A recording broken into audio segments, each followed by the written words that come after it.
दिल्ली के मुस्तफ़ाबाद इलाके में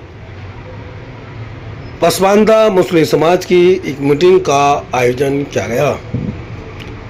इस मीटिंग में 20 से अधिक लोगों को पदों से नियुक्त किया गया। मीटिंग में पत्रकार जान मोहम्मद सैफी को उत्तर पूर्वी जिले से पसमानदा मुस्लिम समाज से जिला अध्यक्ष नियुक्त किया गया। इसके अलावा दिल्ली प्रदेश और जिले की टीम और विधानसभा की टीम में अलग अलग पद पर नियुक्त किया गया। इस मौके पर लोगों ने अपने वार्तालाप में पसमानदा समाज की तरक्की के लिए अपने बयान रखे। इस मौके पर कहा गया कि हमें ओबीसी सर्टिफिकेट और सरकार से मिलने वाली सुविधाओं पर काम करना होगा। उन्होंने पसमानदा मुस्लिम समाज के दिल्ली प्रदेश अध्यक्ष मोहम्मद हुसैन मंसूरी ने कहा कि मुस्लिम आबादी में 85% पसमानदा समाज के लोग हैं।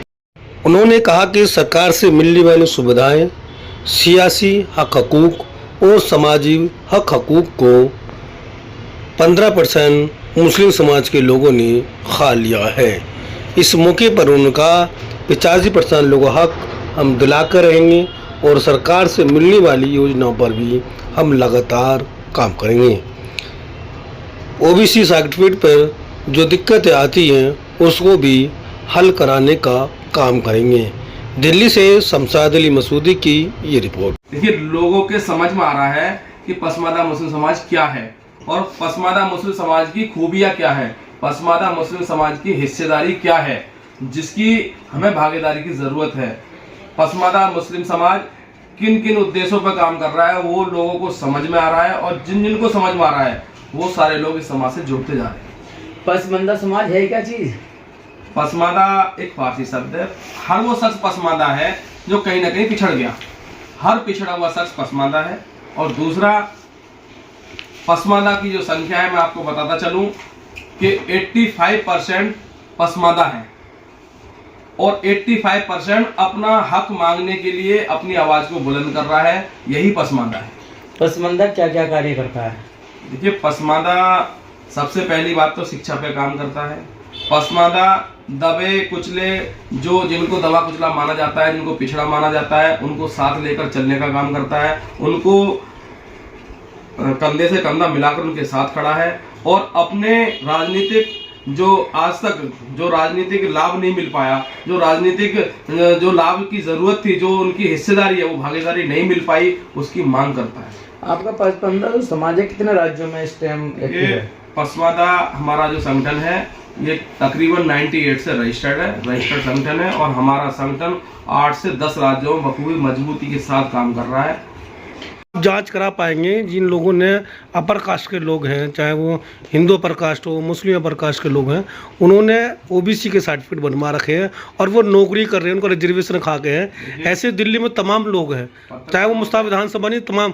तो क्या उसकी जांच कराने का कोई ऐसे कोई है? पत्रकार महोदय, कुछ मुद्दे ऐसे होते हैं, मैं नहीं चाह रहा था कि आपने सवाल करे तो मुझे बताना पड़ रहा है। कुछ चीजें ऐसी होती हैं जो हमें अंडरग्राउंड करनी होती है, ठीक है ना। अब ये मुद्दा भी आपका ऐसा ही है, क्योंकि इस मुद्दे पे हमें कैसे काम करना है, ये आपकी बात से मैं बहुत ज्यादा सहमत हूँ कि वाकई में कुछ लोगों ने जो अपने आप को कहते थे हम अपर कास्ट हैं, पर वो ओबीसी का लाभ उठा रहे हैं। इसका ये जांच का विषय है, इस पे जांच होनी चाहिए।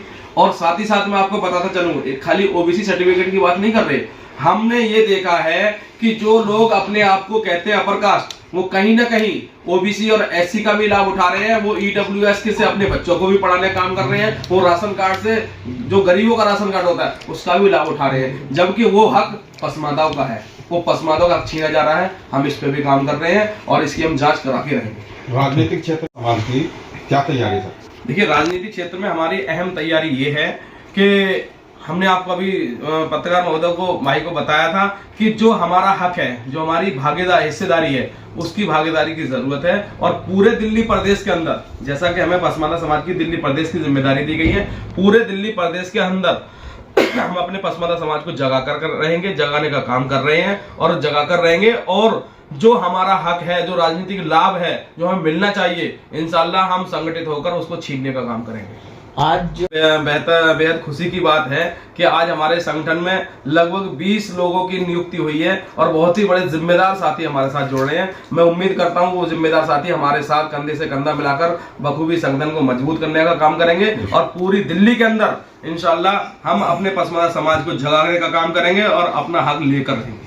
सरकार से जो हमारी योजना है, स्कीम है, वो हमारे तक नहीं पहुंचती। खासकर दिल्ली में बड़ा मसला है ओबीसी सर्टिफिकेट, क्योंकि ओबीसी सर्टिफिकेट 1993 का प्रूफ लगाने की वजह से बहुत सारे लोग रह जाते हैं, क्योंकि कोई 10 साल पहले दिल्ली आया, कोई 15 साल पहले आया, कोई 20 साल पहले आया। अगर 1993 की बात करें तो 33 साल पुराने डॉक्यूमेंट इसके पास होंगे। ये बड़ी समस्या दिल्ली में। तो जो संगठन है मीडिया के जरिए पूछते हैं, एसडीएम और डीएम के जरिए बात करते हैं इस मामले में, क्योंकि ये रूल बदलना चाहिए, क्योंकि ये जिस नंबर से बात चल रही है सब लोगों के पास में होती है और फिर लोग जो है बैंक दूसरे रास्ते से बना लेते हैं।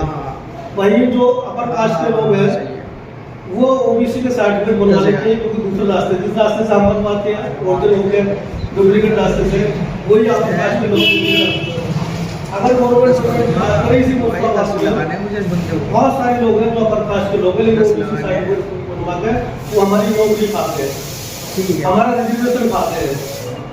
तो हमारे जो प्रदेश अध्यक्ष है मोहम्मद हुसैन मंत्री साहब से हम दरखास्त करेंगे कि यहाँ जो ओबीसी के चेयरमैन है दिल्ली के और केंद्र सरकार के, उनको इस बारे में चिट्ठी लिखे, एनजीओ चिट्ठी लिखे, जिससे कि आगे की वार्तालाप शुरू हो, कि इस पर संशोधन हो।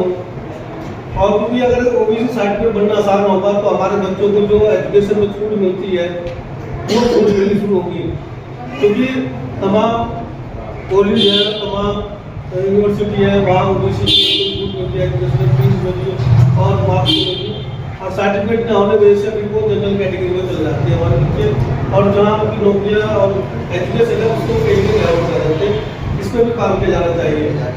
जहाँ तक तारीख मुसलमानों के साथ में तुष्टीकरण की राजनीति हुई है अभी तक, और तकरीबन आज़ाद भारत को 79 साल हो चुके हैं और तमाम सेक्युलर पार्टियां मुसलमानों का इस्तेमाल करके आई हैं और मुसलमानों का तुष्टीकरण करके आई हैं।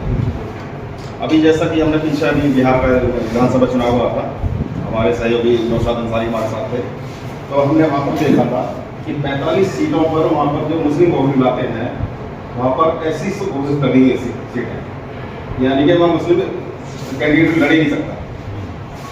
और ये तुष्टीकरण की राजनीति करी थी कांग्रेस पार्टी ने। तो मुसलमानों को इस तरह का पूरे हिंदुस्तान में हम तो बाकी बिहार की बात कर रहे हैं और तमाम देश के अंदर कांग्रेस पार्टी ने इस तरह की तुष्टीकरण की राजनीति की है मुसलमानों के साथ। तो मैं